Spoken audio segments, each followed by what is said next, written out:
I'm going to start the recording now. Thank you.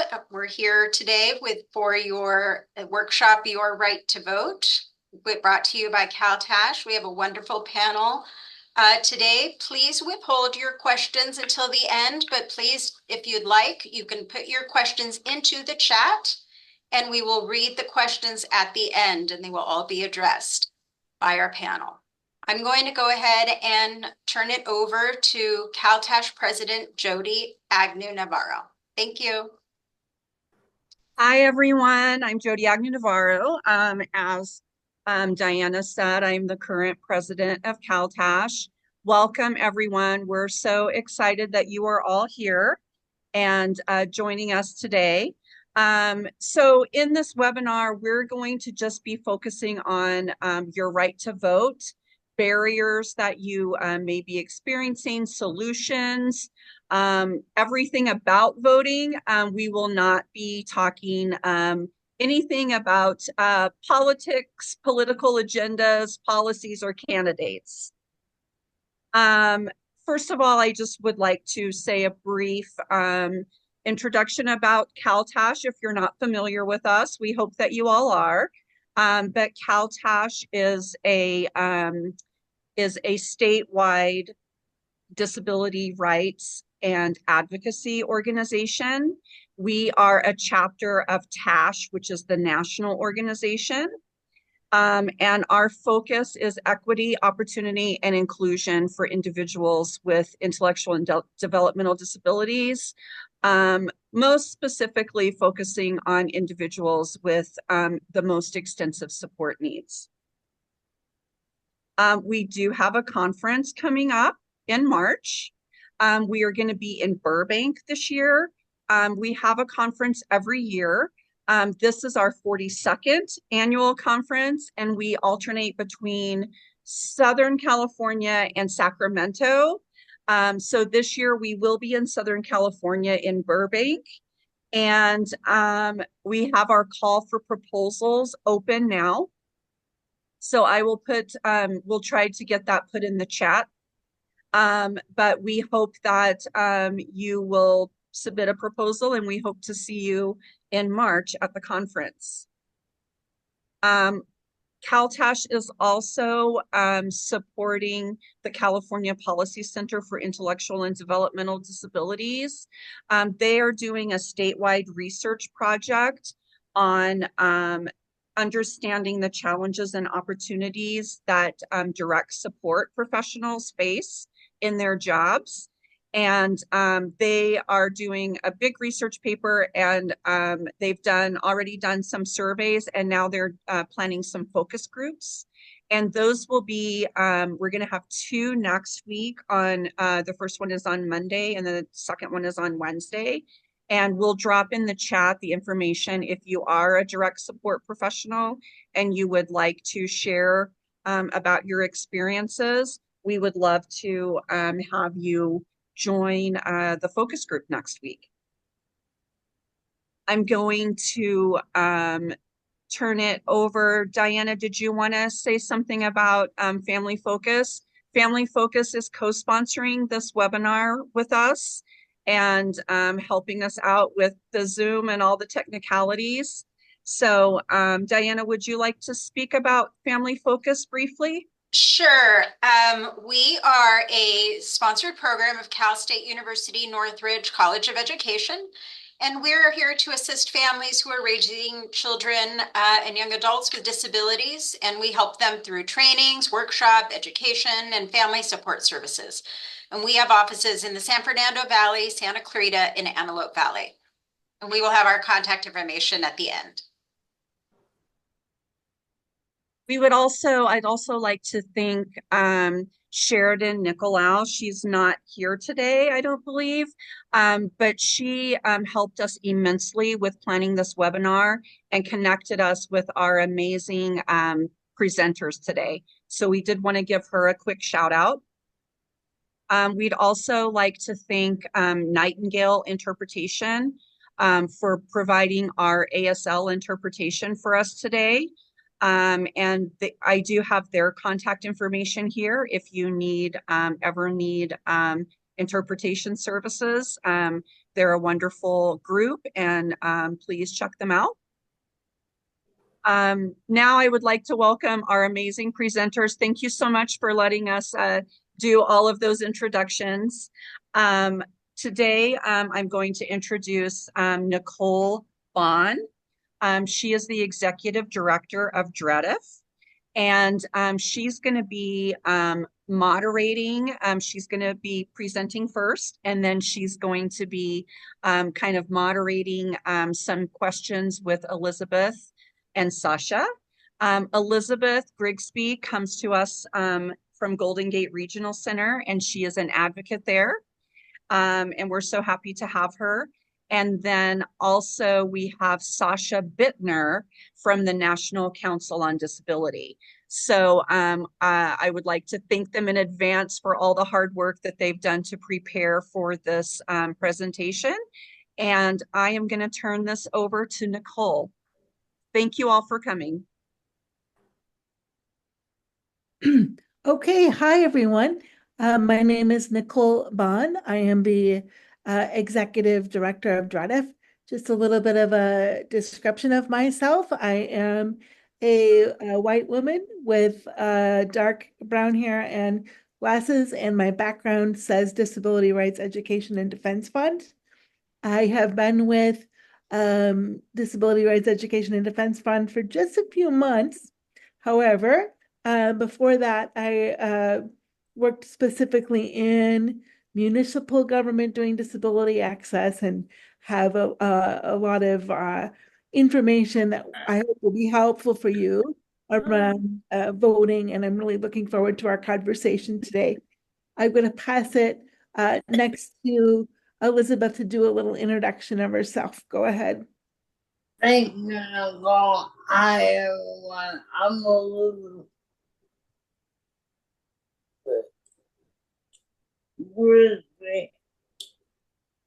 Yes, I work for a nonprofit called Golden Gate Regional Center.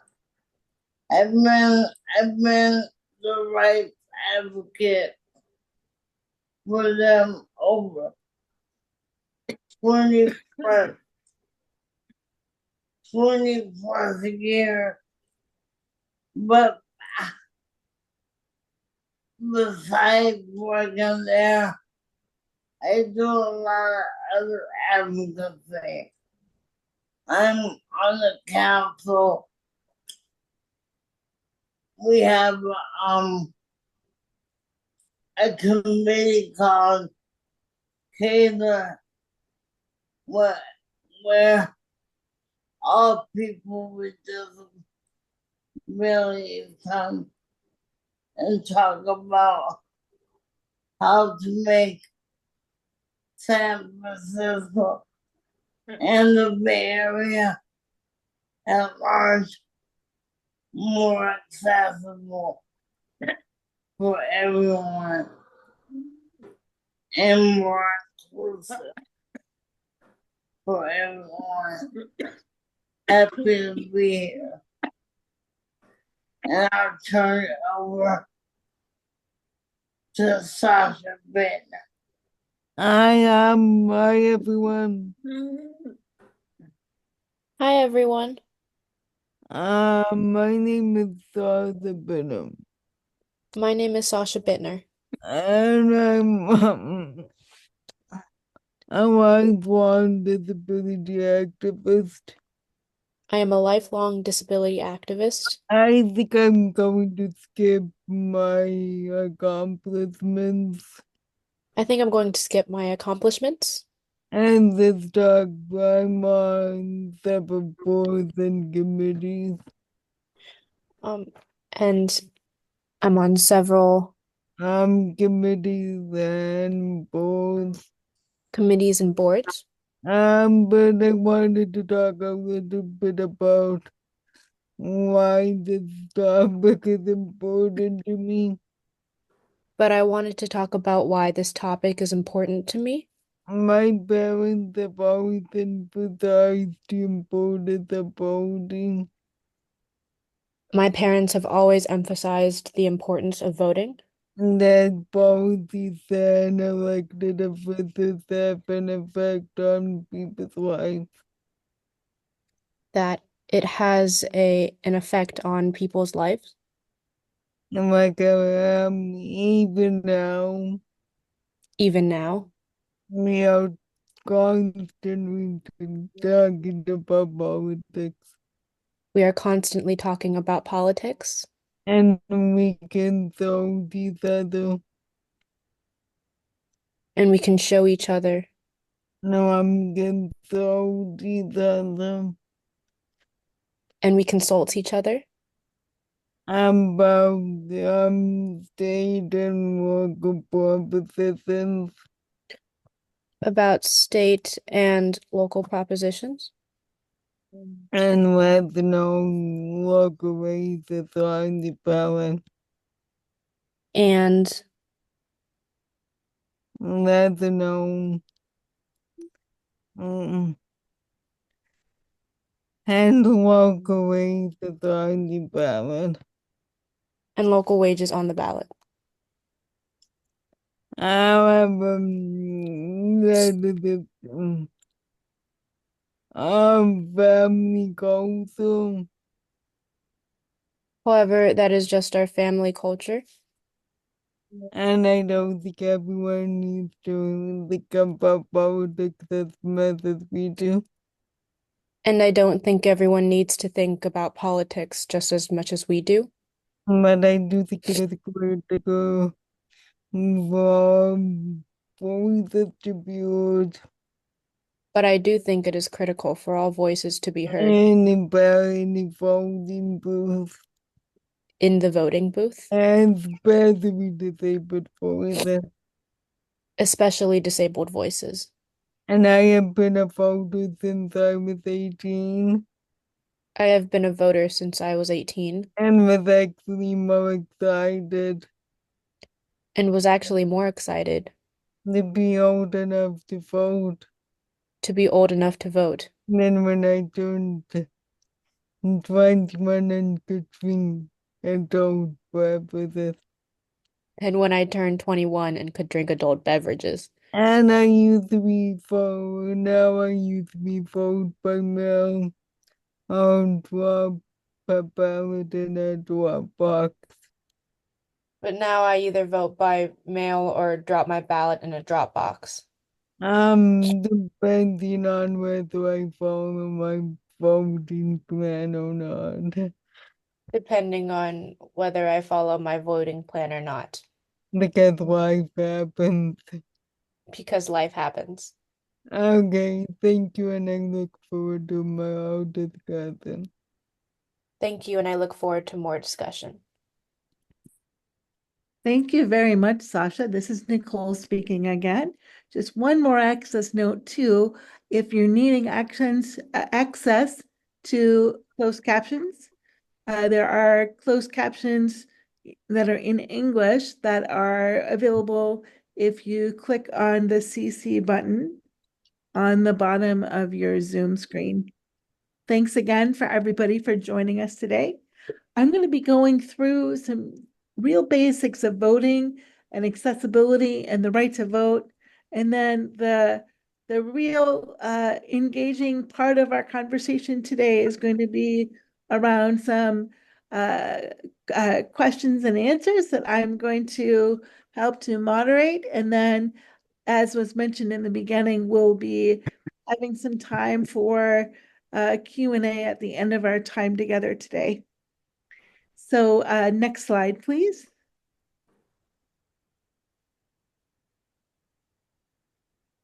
If we could change that, thank you. Okay, so I am from Disability Rights Education and Defense Fund. For those of you who do not know about DREDF, we've been around for 45 years. We're just about to celebrate our 45th anniversary next week. We're very excited about that. We are a collection of people with disabilities. We are a disability-led organization. I myself am a wheelchair user. And we are led by people with disabilities and parents of children with disabilities. We are a national law and policy center that work on protecting and advancing disability rights as civil rights. And we also work to educate legislators and policymakers on issues impacting the ADA and the IDEA for K through 12 students, really always advocating for folks with disabilities. We really envision a just world where all people live full lives, free of discrimination. And some of the things that we're working on right now to support these civil rights are education, housing, healthcare, marriage equality, public benefits, transportation, and quite a bit more. So again, very pleased to be here today. Just a little bit about DREDF. Next slide, please. So a little bit of background first on disability and voting. Why are we having this conversation right now? Because people with disabilities are underrepresented on election day, prior to election day. People with disabilities are not voting, do not vote as frequently as people without disabilities. So, for instance, there were 38.3 million eligible voters in the 2020 election who, based on census data, have a disability. And then in addition, there were another 29.4 million folks who didn't have a disability themselves, but lived with someone who did. So we're really talking about 28% of the total electorate either has a disability or lived with someone with a disability in the 2020 election. That's 28% of the total electorate. That's a lot of voters. Next slide, please. And then just to further demonstrate with a few statistics, there's been a gap that hovers around 6 to 7 points between people with disabilities and people without disabilities who turn out to vote, with people with disabilities turning out to vote less frequently than people without disabilities. And this gap gets even bigger when you think about other factors like age and gender and race and ethnicity and education, whether or not they're married, etc. Next slide, please. Why do we think this happens? At least in part, it's explained, we think, by lower resources that some folks with disabilities have. Of course, it's not everyone with a disability who has less access to income and education, but we know that that is too as a general trend.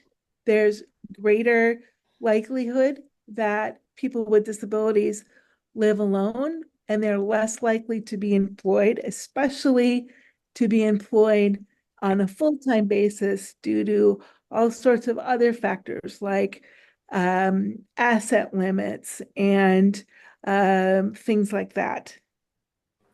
We know that there is less of a belief by people with disabilities as a whole. Again, this is generalization, not everybody, but less of a belief that the political system is specifically responsive to folks with disabilities.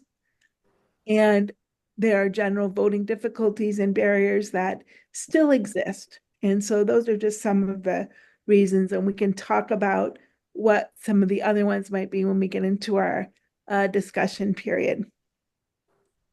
Next slide, please. So I'm going to cover just some real basics about rights, and so we'll go into that next. Next slide, please.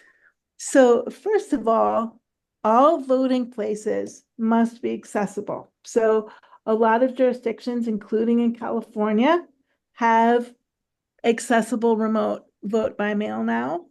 And so that is one option. But in addition, it is required under the ADA, the Americans with Disabilities Act, that the polling places themselves must be accessible. What I mean by that is they need to have appropriate physical access, both into the voting area and to the voting center for people with mobility disabilities. They need to have appropriate access, at least one voting system that is accessible to people who have physical disabilities or who are blind or have low vision. They must have appropriate auxiliary aids, etc. There are a lot more specifics to what accessibility truly means, but I just wanted to kind of drive home that it is a requirement that all voting places must be accessible to people with disabilities. Next slide, please. If you want to look at some more accessible voting options in your particular area, accessible voting, one word, .net is one of the good places to start. There are other resources out there, but this is one that can help you think about what is going to work best for you in terms of accessible voting. Next slide, please.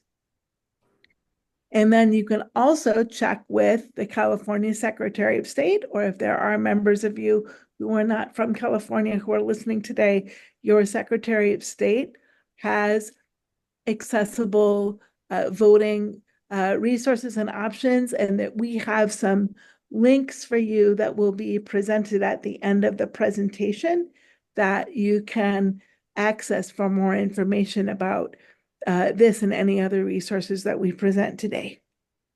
Next slide, please. And voters may receive assistance at the polls. Next slide, please. And this is there's a photo on this, image on this slide that has a looks like a faceless woman who is in a wheelchair, and there are multiple symbols, and it says hashtag vote disability assistance, and there's closed caption symbol and the symbol for assistive devices, and etc. Next slide, please. So I'm going to talk a little bit about the basics of the Voting Rights Act.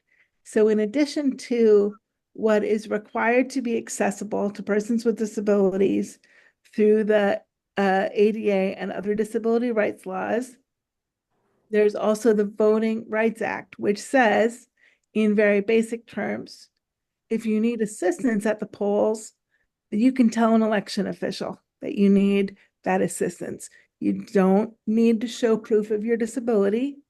You just need to ask. Specifically, if you want to look this up on your own, it's within Section 208 of the Voting Rights Act, which allows for any voter who needs assistance for any reason related to disability, or if you have an inability to read or write, you still have the right to vote. Next slide, please. There are several ways that people can be assisted when you're at the polling place.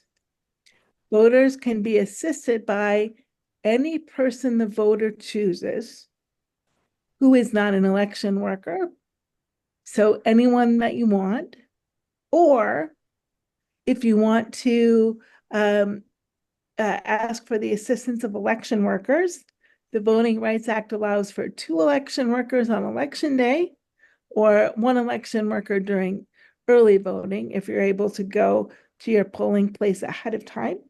Lots of jurisdictions have that available. Next slide, please. If you need assistance with reading the ballot, there's other provisions that the Voting Rights Act says. One is that that person who's assisting with reading must read the entire ballot unless the voter says to only read parts of it, and they must take an oath that they will not try to influence the voter's vote or mark the ballot in any other way than specifically the voter directs. We'll talk a little bit more about this when we get into the discussion with Elizabeth and Sascha. Next slide, please. And then if you choose to be assisted by polling place officials, poll watchers and election inspectors may observe the voting process.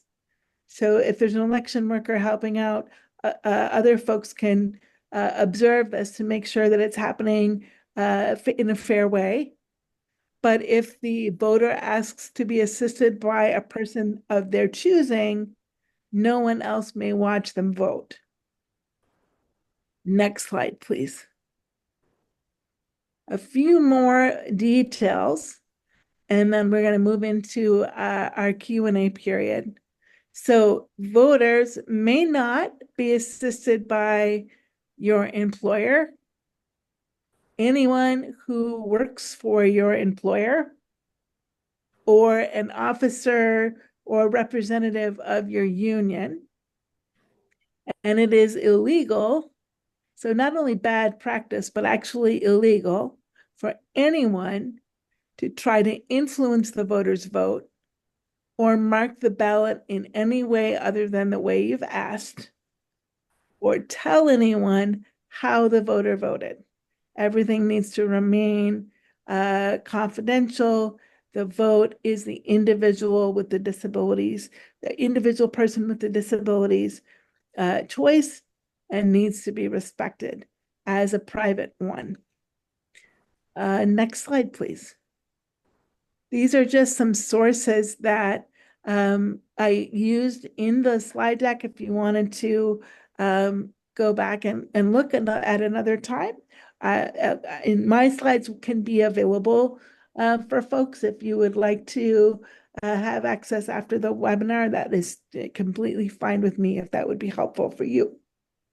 Okay, that is kind of the end of the presentation section of this. And now I'm gonna help to facilitate some discussion for a while on some questions that we think are common ones. And then we will, of course, open up the conversation for additional questions. Just a reminder, if you do have questions, the best way for us to facilitate those right now is for you to put them in the chat, and we have some of our colleagues who are helping to monitor the chat that will take a look at those and read out the questions, and then we will do our best to answer them. Okay, so next slide, please. It is time for the moderated portion, so we're going to go ahead with that. And I'm going to flip between Elizabeth and Sascha, and sometimes ask for both of your perspectives. Sometimes maybe one of you, if there's one of you that wants to pass it to the other one, please feel free. I've known Elizabeth and Sascha for a long time, and so we can be pretty casual about this, but we want to make sure that everybody has a chance to share towards all the questions. Next slide, please. Okay, so our first question for today is, Sascha, you already talked about this a little bit. Maybe we can start with you, and then we'll go to you, Elizabeth. Please talk from your perspective about why the disability vote is so important, and what do you think are some of the best ways to be part of it? Sascha, why don't we start with you? Oh, yeah, okay. So many of the issues that are discussed. So many issues that are discussed Doing campaigns during campaigns are even more critical to disabled voters. are even more critical to disabled voters, Whether it is policies about healthcare, whether it's policies about healthcare, transportation, transportation, or caregiving, or caregiving, among many others. among many others. We are affected even more We are affected even more than non-disabled people than non-disabled people by policies that elected officials make. by policies that elected officials make. Politicians, Politicians, whether local, statewide, or federal, whether local, statewide, or federal, are really just people are really just people deciding what kind of policies there will be. deciding what kind of policies there will be. And also local and state propositions And also local and state propositions allow us to decide how we spend money citywide, countywide, and statewide. allow us to decide how we spend money city-wise, county-wise, and state-wise. And so I consider it a civic duty. And so I consider it a civic duty. And so I would say that everyone with a disability is supposed to vote. And so I would say everybody with a disability eligible to vote Should vote. should vote. And also that states would include their disabled friends and their family and everyone to vote. And they should encourage their disabled friends and family and everyone to vote. And yeah, that's all for now. That's all for now. Thanks, Sasha. What about you, Elizabeth? What would you add to that? Okay, thank you, Nicole. I want to say that people with disabilities are often not seen or heard very much back in the day. But now that we speak out more now, and the way we do that is one way we do that is by voting, letting legislators know that we're a community that is strong, and we know what we want, and we're not gonna settle for what people tell us what we should have. We're gonna vote and hopefully make the right decision for what is best for us. So I think all people with disabilities need to exercise their right to vote. And it doesn't matter what disability you may have, you can vote. You can let your voice be heard in so many different ways.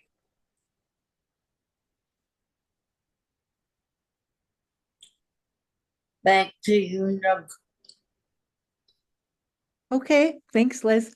I second everything that Sasha and Elizabeth said. I think even based on the statistics, we know that voting is just one way to have a voice, but it is one of the most critical ways because there is so much impact that we have when we choose to vote.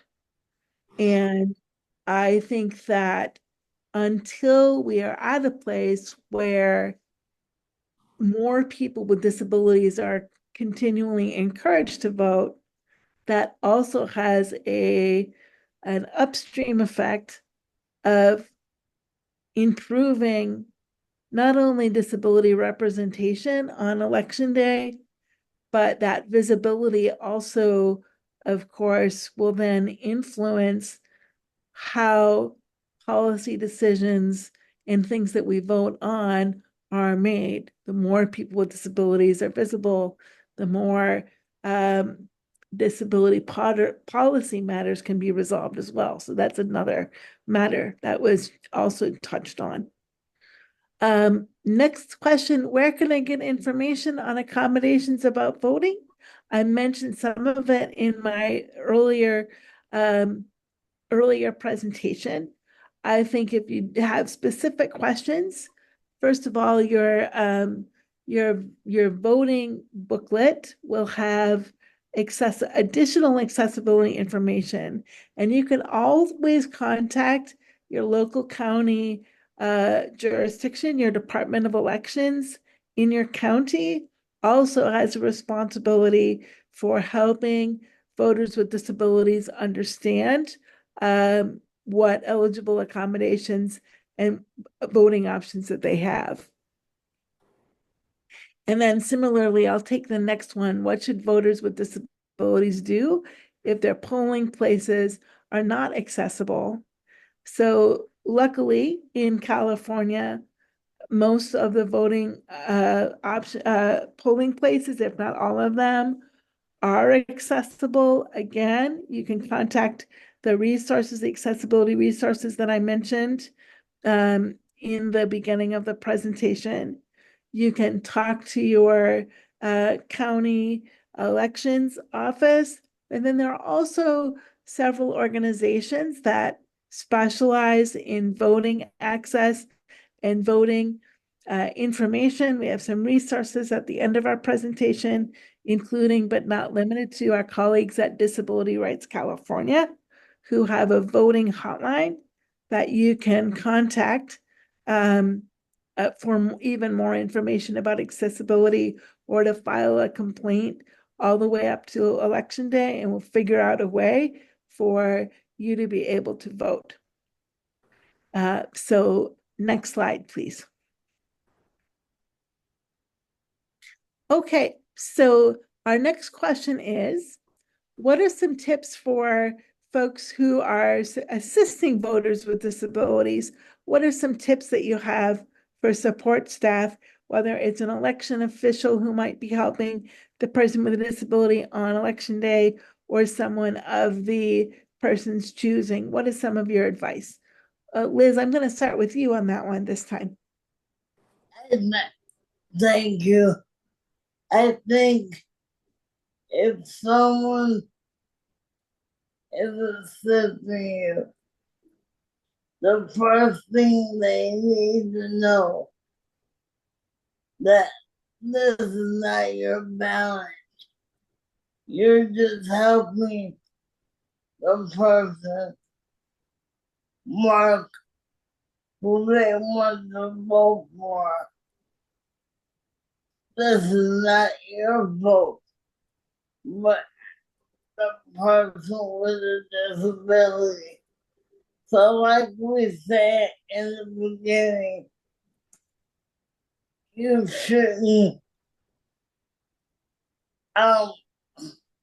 try to encourage the person to vote your way, because they have a right to vote for whoever they choose. Freedom of speech. We might not agree. We may agree to disagree.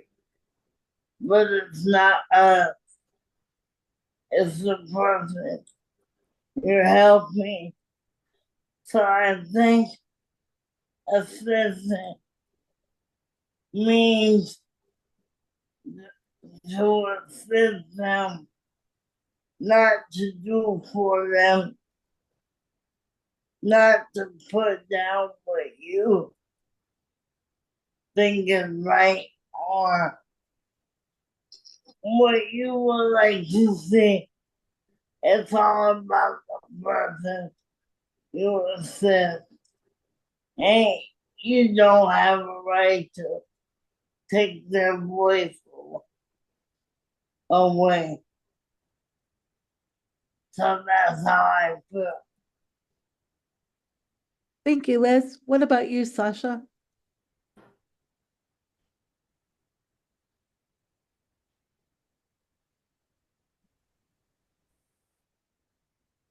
Sasha, you might be muted.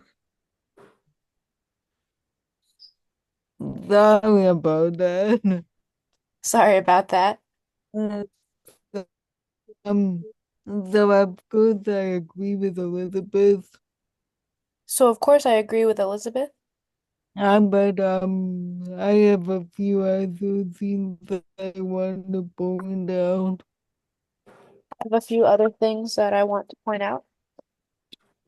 I think before election day, right before election day, supposed to have and supposed to have should ask people they support if they plan to vote. I think way before election day, support staff should ask the people they support if they plan to vote And if they are registered and vote to vote. and if they are registered to vote. And California, they should be registered by October 21st.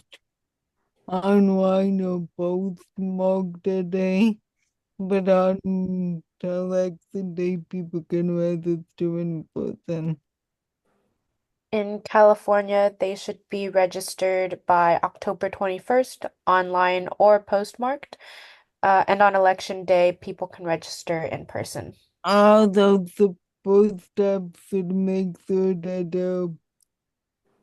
the people they work for have a voting plan. The first step, they should make sure No, they, I'm supposed to have.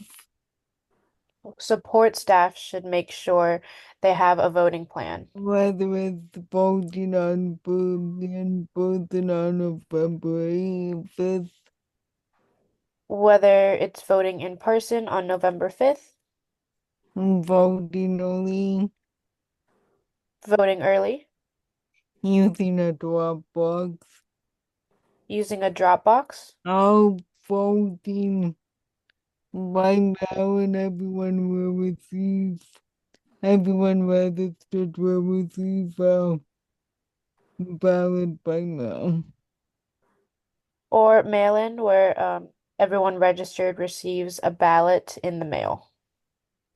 And you offer to need it offer to help them in any way they want. And they should offer to help them in any way they want. And the person with a disability wants. The person with the disability wants. If there are any barriers, support staff that as the person how they want to rectify them. If there are any barriers, support staff should. As the person how they want to rectify them. I'm so Um, sorry. My Wi-Fi just cut out. Could you repeat that? I'm supposed to have to ask the person how they want to rectify them. Support staff should ask them how they would like to rectify them. Um, And if the person has any questions, you can help them resource them. And if they have any questions, then you can help them research them, But do it in a balanced way. but do it in a balanced way. You can also suggest resources if you kind of know what their inclinations are. You can also suggest resources if you know what their, Voting preferences are. if you know what their voting preferences are, Like if you know whether they're Republican or Democrat. what if you know if they're a Republican or a Democrat And stuff like that. and stuff like that. And of course, as people probably already know, there are non-partisan organizations that rate candidates by issue areas like climate change or Second Amendment rights. And as you know, there are also nonpartisan organizations that rate candidates by issue areas like climate change or Second Amendment rights. And so you could success that too. And so you can suggest that too. Sorry, that was a long answer, but Sorry, that was a long answer. No, I think this is a uh, really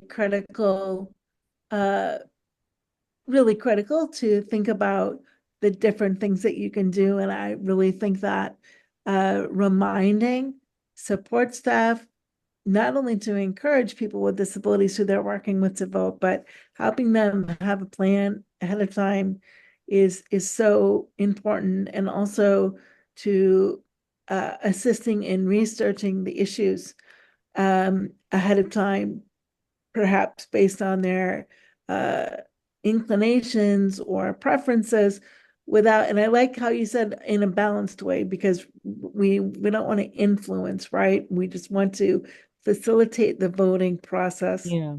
Is there anything that you would add, kind of going to our next question, about things that support staff should not do? I know I highlighted some things that are specific to the Voting Rights Act that are actually illegal, but is there anything else that you would add to that on a more human level, Sascha? Well, I would say like I don't think support staff to talk about their own voting preferences. I don't think support staff should talk about their own voting preferences Unless you really, really know that you have the same ideas unless you really know that you have the same ideas. and when if the other person kind of initiates it, And if the other person initiates it, like if you know you're both voting for the same presidential candidate because they told you they were. you know, if you know you're voting for the same presidential candidate because they told you they were, But don't bring it up. but don't bring it up. Also, don't talk about and don't do political jokes Don't do political jokes unless again you know the person very, very, very well. unless, again, you know the person very, very, very well. And you know they won't be influenced by you. And you know they won't be influenced by you. And also, like when you helping them vote, And also, when you're helping them vote, and if there's something, don't make any comments. don't make any comments. Like don't say, oh, that's bad, or something like that. Like, don't say, oh, this guy or something like that. Like, why would you vote for him? Like, why would you vote for him? I think those are kind of the main thing. I think those are kind of the main things. And I think you could use to stay away from politics as it's support stuff in general and West. You know very, very well that you both agree. And I think you should Stay away from politics with your clients in general. stay away from politics with your clients in general, Unless you know you are on the same page. unless you know that you're on the same page And that they're interested in politics. and that they're interested in politics. Because for me, people would know. Because for me, people would know. So it depends on the person, of course. So it depends on the person, of course. I gave that was another long answer, but I have a very nuanced answer. So, That Thank, was another long answer, but I have a very nuanced answer. which we very much appreciate. Thanks, Sasha. Liz, is there anything you would answer to that one, or should we move on to the next? You can move on to the next. I had an answer, but it was a very long one. And given the time, we should move on. Okay. All right. So next question is, how can someone get information about candidates' policies that would be important to voters with disabilities? So there's a variety of resources that you can use for this. And we don't want to endorse kind of one organization or area over another, but a lot of nonprofits, organizations who serve people with disabilities will come out with policy statements and even voting recommendations that you can look at more specifically if you want to understand how voting for or against a particular measure might impact the disability community. Senior and Disability Action puts out statements. There are other organizations that do that. The Independent Living Resource Centers in the state often will put out position statements. Those are just a couple of recommendations. Liz, do you have other recommendations that you would add for this one? I would just say, do your research. If you live in San Francisco, you can contact City Hall. They have a disability coming around voting, and they're able to give you resources and I forget the guy's name now, but he's very good at helping you look for different voting things that you're interested in. It's just whatever you think is important for you. If it's transportation or mayor or whatever, do your research. Read about that person or have somebody read it to you and you make up your own mind whether you wanna vote for that particular candidate or not. It's all up to you. Thanks, Liz. What was the organization that you recommended? I'm not sure that I caught that. I was just gonna say, go to your local city hall. Your local, say that one more time.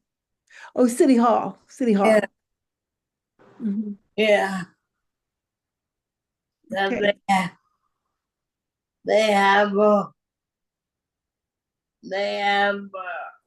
voting place in there. Right. Yeah. Okay. What about you, Sasha? Recommendations about how to get information about candidates' policies that would be important to voters with disabilities beyond what's already been said?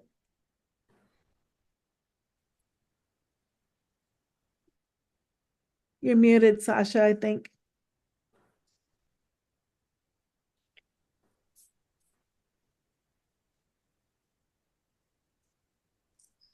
Sasha, you might be muted still. Oh, Sasha's saying she can't unmute. Let's see. Let's see. Can you now, Sasha? There we go. And yeah, the only thing I would add The only thing I would add, is that I like when I'm researching an issue, when I'm researching an issue, a candidate I don't know as much about, like a candidate I don't know much about, because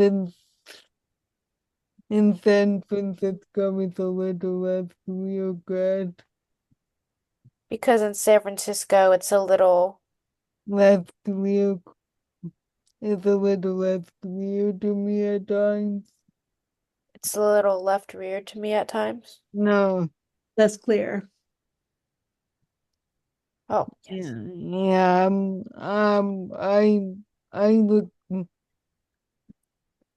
I look up a few organizations that I trust I look up a few organizations that I trust to see where they stand, to see where they stand, and I can usually make a good, a good idea of what I want. and I can usually make a good idea of what I want. I mean, that usually gives me a good idea. I mean, that usually gives me a good idea. And yeah, and that's if there's anything I'm not sure of, that's what I do. If there's anything that I'm not sure of, that's what I do. Yeah, I think sometimes, depending on especially what's going on locally, some of the ballot measures can be pretty complicated. And not only that, but wordy. And so it's a lot to go through. So I think going to organizations that you trust, looking at your resources available through City Hall, as Liz said, all of those are great ways to stay informed and really understand what might have a direct impact on folks with disabilities. Okay, let's go to the next set of questions. Next slide, please.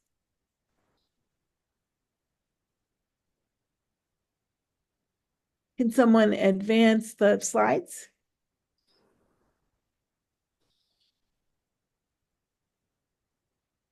Okay, so we just have a few more, and then we're going to talk about resources and have some time for your questions. Let's talk now about any barriers that you faced when voting, and if so, what are they, and how did you overcome them? Let's combine those questions. Um, uh, I'll start for myself. I think, and I will say, and I am a person I really like.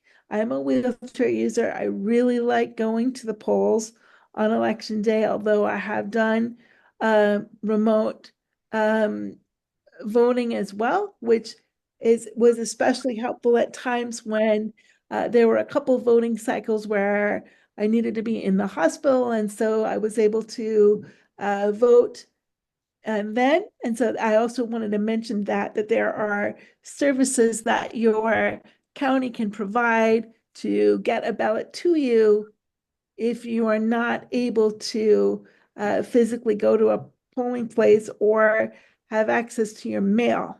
So I wanted to mention that over the course of the time that I've been voting, which is for quite a number of years now, it's definitely been improving. I think for me, because I use a three-wheeled scooter, there are some times when even when you pull up to the wheelchair accessible cubicle, because I don't have a forward-facing machine, it can be challenging. So, but I have asked to be able to complete my ballot at a different, at a different table in the voting area or things like that. And it's been accommodated. Like I said, poll workers are trained to assist and they cannot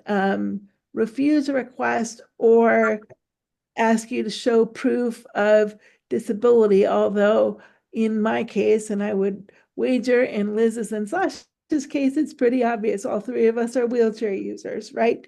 And so we're coming from a particular perspective. But even if you have a hidden disability, they can't question you about that. You just need to ask for support.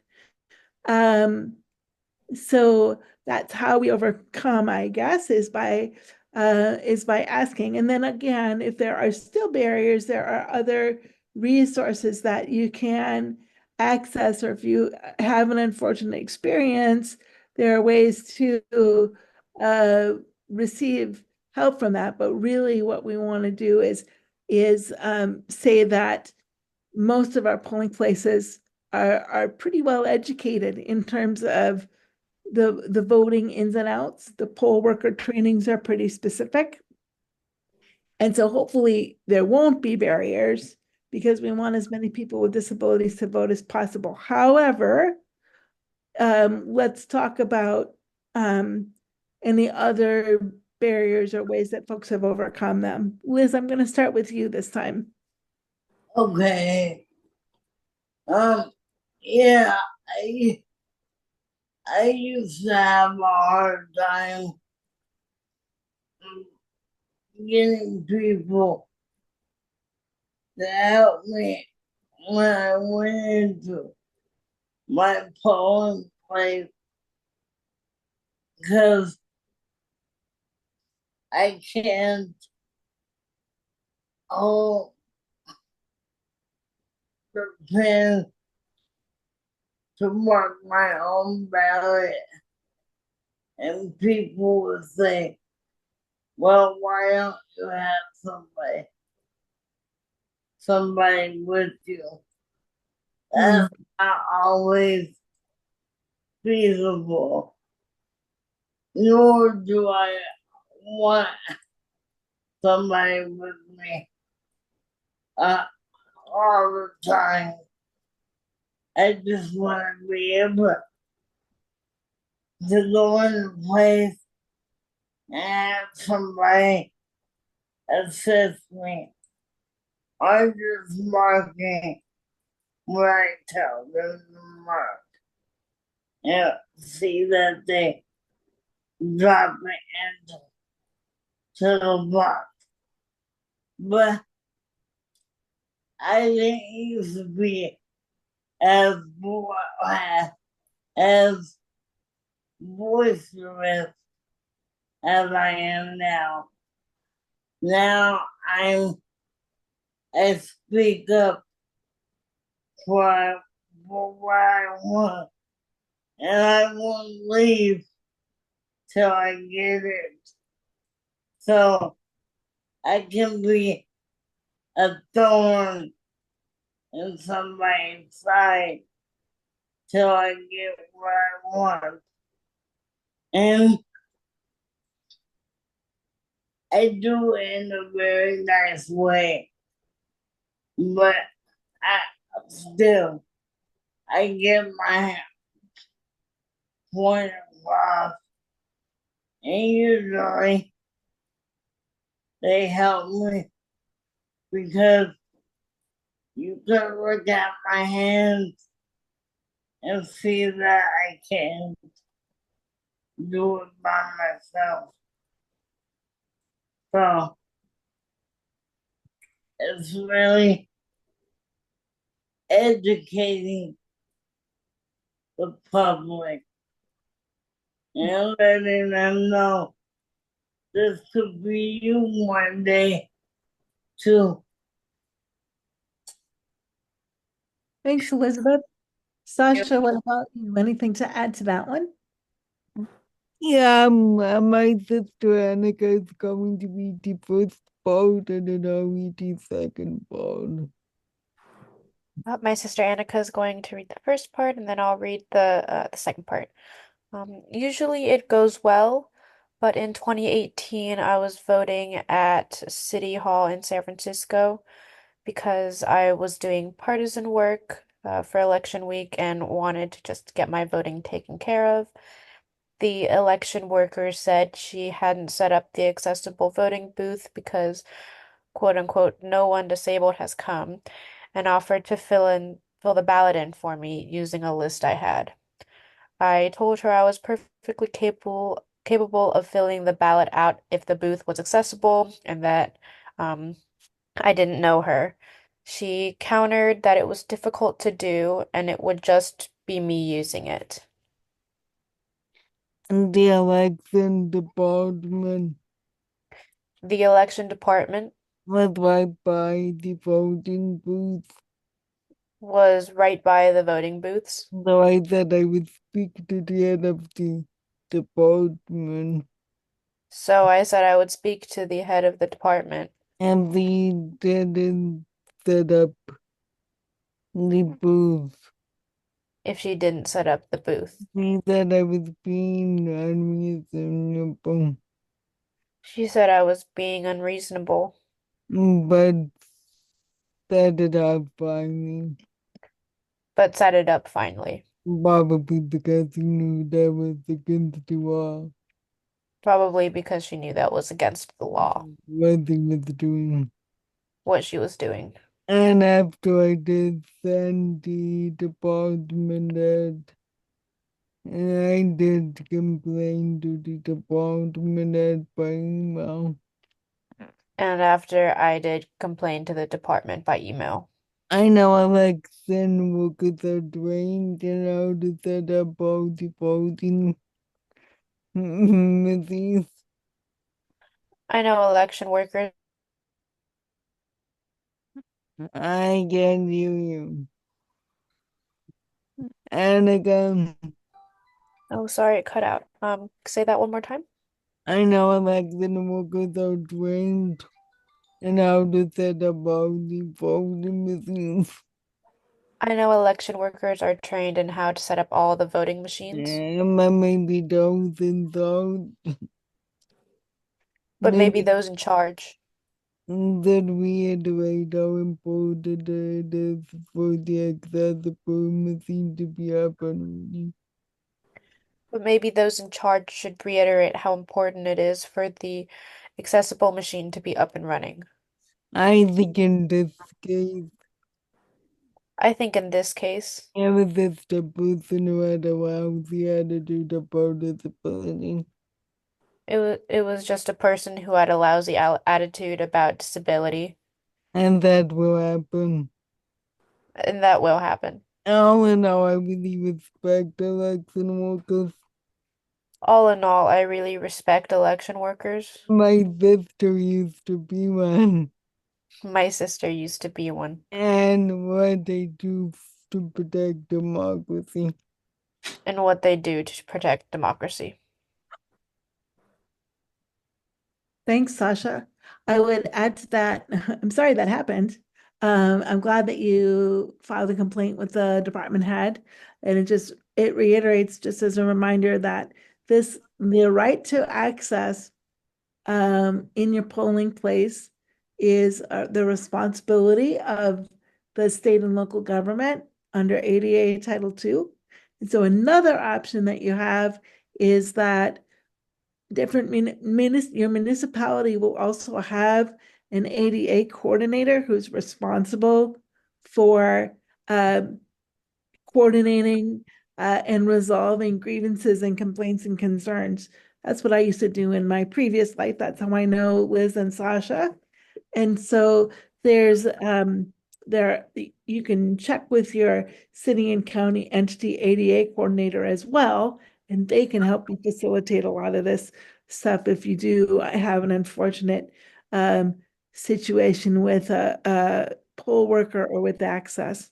Our last, Yeah, go ahead, I'm sorry. I suspected it was just kind of a very woke, a very unprofessional woke, or not a systematic problem. Right, an unprofessional worker and not a systematic problem. I hope so. I hope so.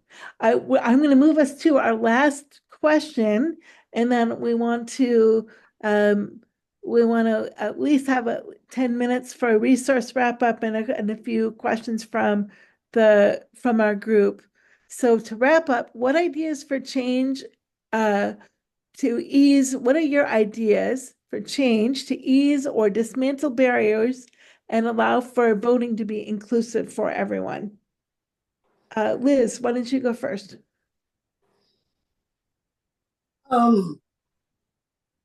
My ideas for change is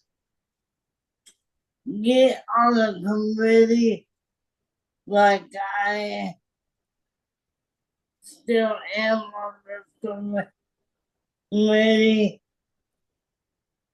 and find some people with common goals, people with disability, and our allies are people without disabilities and form a committee with your local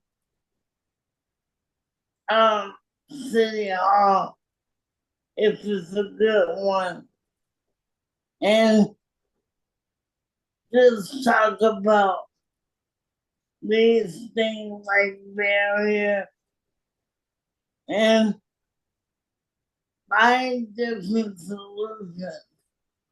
Because without, they can't really tell us we can't vote. Because we are a strong and vibrant community. So if you really think you have the right to vote, don't give up.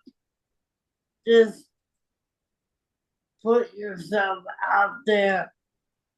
Get to know who's doing what and move that barrier out the way. Don't let it stop you. Get to know the person with the disability who work at City Hall and together you got all you got can make a difference.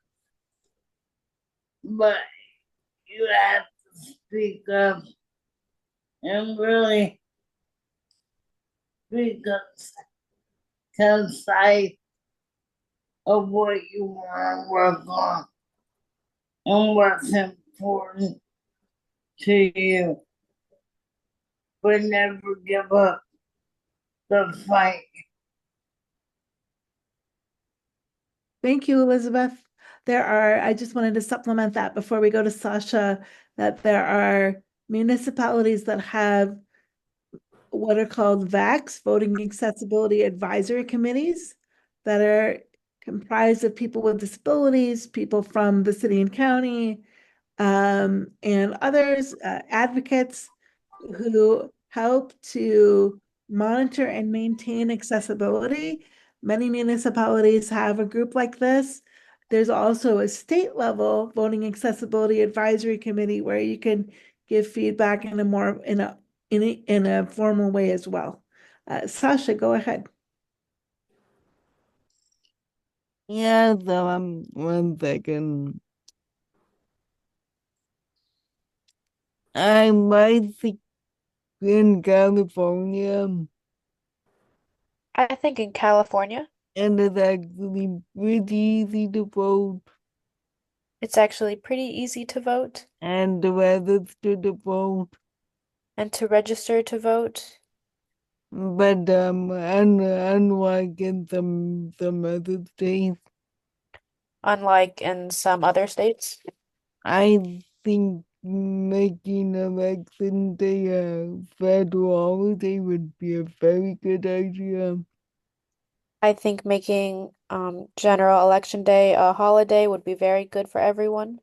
And I think there needs to be national standards for voting. And I think there needs to be national standards for voting So that states can make up more restrictive voting laws. so that states can't make up more restrictive voting laws.